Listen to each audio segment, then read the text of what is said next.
This is a story of two tribes, one which belonged where it was, and another which did not. In other words, a native tribe and an invading tribe. The natives were confident. The natives knew it would be but a matter of time before the gods would deal with the invaders, because the invading tribesmen were far from their own hunting grounds. They foraged awkwardly. As long as the sun smiled and the land was warm, they might get by, but when the terrible cold descended upon them, they would be lost. And it happened just as the native defending tribesmen had predicted.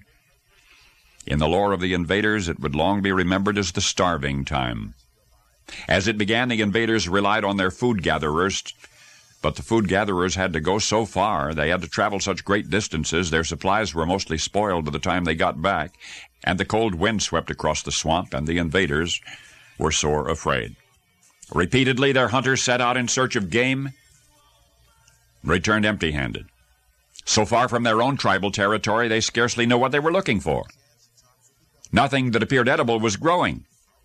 Moment by moment, the invaders' choice grew clearer. They would have to break their own tribal traditions or starve. So they began to break their own tribal traditions. The first to be eaten were the horses, and then the dogs, then the cats, and eventually the rats and mice. The meager rations were guarded carefully. Tribesmen caught stealing were punished by death.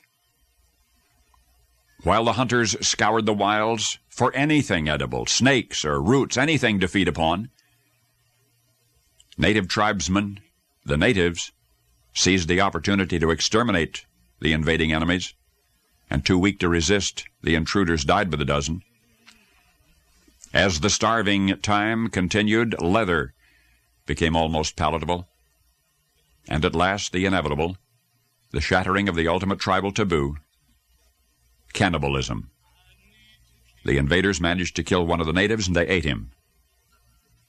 In fact, one of the starving invaders even killed his own wife and salted her down and devoured her.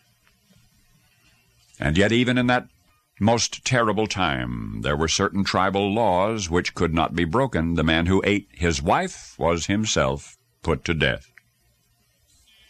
9 of 10 invading tribesmen did not survive that winter. 9 of 10 did not survive. The natives took some satisfaction in that. What you've seen through their eyes. To them, the men who had invaded their shores were simply members of a curious, distant tribe. Now, in the centuries since, we Americans have much romanticized our own roots on this continent. Maybe there's nothing very wrong with the repeatedly invoked image of a turkey and pumpkin pie feast that never was.